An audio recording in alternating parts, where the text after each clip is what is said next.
ఎవరన్నా మీ శాసన మండలి నాయకుడిగా ఎవరన్నా బీసీలు ఉన్నారా, ఎస్సీలు ఉన్నారా? పోనీ ఇప్పుడు ప్రతిపక్ష పార్టీ నాయకుడు కేసీఆర్, ఉపనాయకుడు హరీష్ రావు, ఎవరైనా బీసీలు ఎస్సీల మీద అట్లు ఉన్నారా? మీరు ఈ తెలంగాణ రాష్ట్ర ప్రజల కోసం మాట్లాడుతున్నామని చెప్తున్నాడు కేటీఆర్. ఏందే నువ్వు ప్రజల కోసం? నీ ఇంట్లోనే పదవులు ఉన్నాయి తప్ప ఎవరికన్నా ఎస్సీని ఒక శాసనసభ పక్ష నాయకుని చేసిరావే మీరు? వర్కింగ్ పేరెంట్ దొర, రాష్ట్ర బీఆర్ఎస్ కు దొర అధ్యక్షుడు, శాసనసభ పక్ష నాయకుడు దొర, శాసనసభ ఉపనాయకుడు దొర, ఇంకెవరా బాబు? మీరే కదా అంతా. కాబట్టి ఇయ్యాల మా ముఖ్యమంత్రి గారి గురించి మాట్లాడే అర్హత మీకు లేదు. మా కాంగ్రెస్ పార్టీ గురించి మాట్లాడే అర్హత కేసీఆర్ కుటుంబానికి లేదు. అది గుర్తుపెట్టుకోండి. మా ముఖ్యమంత్రి గారి గురించి నువ్వు ఇష్టం వచ్చినట్టు మాట్లాడుతున్నావు. మా ఇష్టం వచ్చినట్టు మాట్లాడితే ప్రజలను ఏదో మభ్య పెడదాము అని చూస్తున్నావు. దొర కుటుంబాన్ని ఈ తెలంగాణ ప్రజలు నమ్మే పరిస్థితులు లేరు. అది గుర్తుపెట్టుకో. తెలంగాణ ప్రజలు కేసీఆర్ దొర కుటుంబాన్ని నమ్మే పరిస్థితులు లేరు అని చెప్తున్నాం. ఒకవేళ మీకు నిజంగానే మీ పార్టీలో ప్రజాస్వామ్యం ఉన్నదంటే, నిజంగానే ఈ తెలంగాణ ప్రజల కోసం నీ పార్టీ ఉన్నదంటే, మొదలు ఆ బీఆర్ఎస్ పార్టీ రాష్ట్ర అధ్యక్షుడిగా ఒక బీసీని అయ్యండి, వర్కింగ్ ప్రెసిడెంట్ ఒక దళితుని అయ్యి, శాసనసభ పక్ష నాయకుడిని ఒక ఎస్టీని అయ్యి, ఎస్టీ లేకపోతే ఎస్సీని అయ్యి, అప్పుడు మీరు తెలంగాణ ప్రజల గురించి మాట్లాడండి. మొత్తం అధికారం ఉన్నప్పుడు మీ ఇంట్లోనే మొత్తం పదవులన్నీ, అధికారం పోయినాక ప్రతిపక్ష పార్టీగా ఉన్నప్పుడు కూడా మొత్తం పదవులన్నీ నీ కుటుంబమే. బీఆర్ఎస్ పార్టీ ఎవరిది? కేసీఆర్ దొర. అందులో ఉన్న బీసీలు ఉన్నాడా అధ్యక్షుడు? లేడు. మరి ఎట్లనే మీరు ప్రజల గురించి మాట్లాడుతున్నారు? ప్రజల గురించి మాట్లాడే అర్హత మీకు ఇక్కడిది. నువ్వు పార్టీ పెట్టుకొని నీ కుటుంబమే ఈ రాష్ట్ర ప్రజల మీద ఆధిపత్యం చెలాయించాలనేది ఇక కుదరదు అని చెప్తున్నా. ఖచ్చితంగా కాంగ్రెస్ పార్టీ ఇంకా 10 సంవత్సరాలు అధికారంలో ఉంటుందని చెప్తున్నాం. మీరు అనుకుంటున్నారు. ఖచ్చితంగా తెలంగాణ ప్రజలకు ఇచ్చిన హామీలన్నీ మా ముఖ్యమంత్రి రేవంత్ రెడ్డి గారు 100% ఈ 6 నెలలు నెరవేర్చబోతున్నాడు. తెలంగాణ ప్రజలకు ఇచ్చిన హామీలన్నీ కూడా, తెలంగాణ ప్రజలకు ఇచ్చిన హామీలు, ఎన్నికల్లో ఇచ్చిన హామీలన్నీ కూడా ఖచ్చితంగా ఈ 6 నెలలు నెరవేర్చబోతున్నాడు.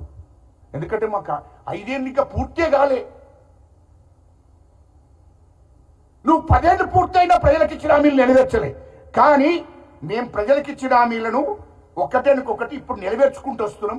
ఈ 6 నెలలు పూర్తిగా నెరవేరుస్తాం. నీకు అవకాశం ఏం కేసీఆర్ గారు, ఓ కేటీఆర్, నీకు అవకాశం రాదు. అది గుర్తుపెట్టుకో.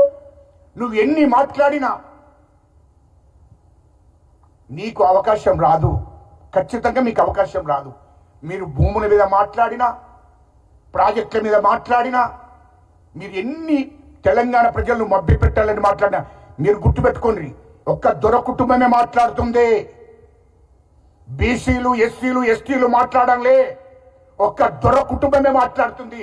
ఆ దొర కుటుంబాన్ని తెలంగాణ ప్రజలు గమనిస్తున్నారు. ఇంకో విషయం నేను అడుగుతున్నా. మొదలు ఆ కవిత మీ చెల్లె విషయం తేల్చుకోవయా కేటీఆర్? మీ చెల్లె విషయం తేల్చుకో మొదలు. ఇంకోటి కూడా మీరు అంటున్నాం, మీ చెల్లె విషయం తేల్చుకోండి. కాంగ్రెస్ పార్టీ ఎట్లా 10 ఏళ్ళు అధికారంలో ఉంటుంది, దాన్ని మరిచిపోండి. ఇక మిమ్మల్ని నమ్మే పరిస్థితి లేదు. ఇప్పుడు కేసీఆర్ కానీ, కేటీఆర్ కానీ, హరీష్ రావు కానీ ఒక కవిత గురించి తేల్చుకోవాయా మీరు? ఎందుకు మీరంతా మీ ఇంట్లో బిడ్డనే, కేసీఆర్ బిడ్డనే కదా. ఇంకో పార్టీ పెట్టింది, కేసీఆర్ పార్టీ పెట్టుకున్నాడు తెలంగాణ పేరు మీద. ఇప్పుడు కవిత పార్టీ పెట్టుకుంది తెలంగాణ పేరు మీద. మీ ఇంట్లో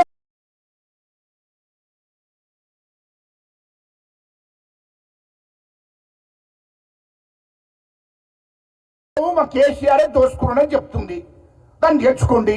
రాష్ట్ర ప్రజలను మోసం చేసింది, ఉద్యమకాలను మోసం చేసింది మా కేసీఆర్, హరీష్ రావు, కేటీఆర్ అని చెప్తుంది. అది తీర్చుకోండి. సంతోష్ రావు కూడా దోసుకున్నాడని చెప్తుంది.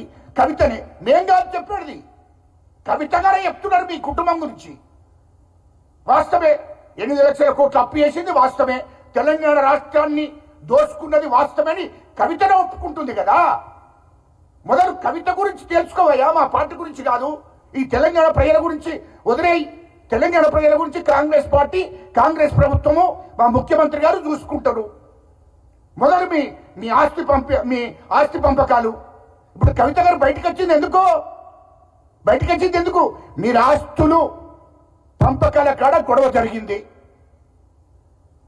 కేసీఆర్ 3 లక్షల కోట్ల ఆస్తి సంపాదించాడు. అది పంపకాలు సరిగా జరగలేదు. 30,000 ఎకరాలు హైదరాబాద్ చుట్టూ 30,000 ఎకరాలు బినామీ పేర్ల మీద సంపాదించారు. అది పంపకాలు సరిగా జరగలేదు. తర్వాత ఇంకో పోటీ ఏంటి, హరీష్ రావు గారు 1000 కోట్లు సంపాదించి సింగపూర్లో ఇతర దేశాల్లో పెట్టుబడులు పెట్టాడు. ఇక్కడ 1000 ఎకరాలు ఇక్కడ కూడా బినామీ పేర్ల మీద ఉన్నాయి.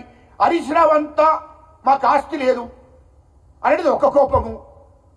కేసీఆర్ మా తండ్రి పేరు చెప్పుకొని 1000 ఎకరాల భూములను బినామీ పేర్ల మీద పెట్టిండు హరీష్ రావు.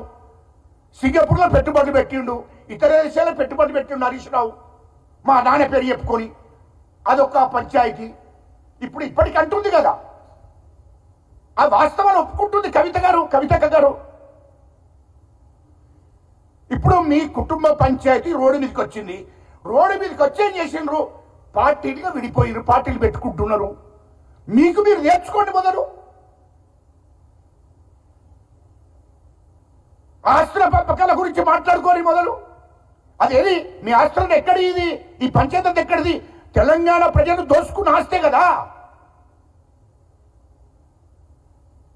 ఎప్పటికి కూడా చెప్తున్నాం, లాస్ట్గా ఒక్కటి మాత్రం మీడియా ద్వారా మీకు చెప్తున్నాం, మీరు సంపాదించిన ఆస్తులన్నీ తెలంగాణ ప్రజలకు పంచేదాకా, తెలంగాణ ప్రభుత్వానికి మీరు దోపిడీ చేసిన ఆస్తులన్నీ మళ్ళీ తిరిగి తెలంగాణ ప్రజలకు చెందే విధంగా చేస్తే తప్ప ప్రజలు మిమ్మల్ని క్షమించరు. అది గుర్తుపెట్టుకోండి. ప్రజల రక్తాన్ని పీల్చుకొని తినరు మీరు. కేసీఆర్, కేటీఆర్, హరీష్ రావు ప్రజల రక్తాన్ని తాగినరు మీరు. తెలంగాణ రాష్ట్ర ప్రభుత్వ ఖజానాను ఖాళీ చేసిండ్రు మీరు. కాబట్టి ప్రజలు నమ్మరు. ఇప్పుడు ఆమె అంటుంది రాళ్లతోను కొట్టుమని అన్నారు. ఎప్పుడు మా కవితక్క గారు ఏదో ప్రెస్ మీట్ పెట్టి, ప్రెస్ మీట్లో విన్నా నేను ప్రజల కోసమే పనిచేస్తా, ప్రజలను మోసం చేస్తే రాళ్లతోను కొట్టుమన్నాడు. కేసీఆర్ ఏమన్నాడు తెలుసునాక, కవితక్క కేసీఆర్ గారు ఆ రోజు ఏమన్నాడు, నాకు పదవులు వద్దో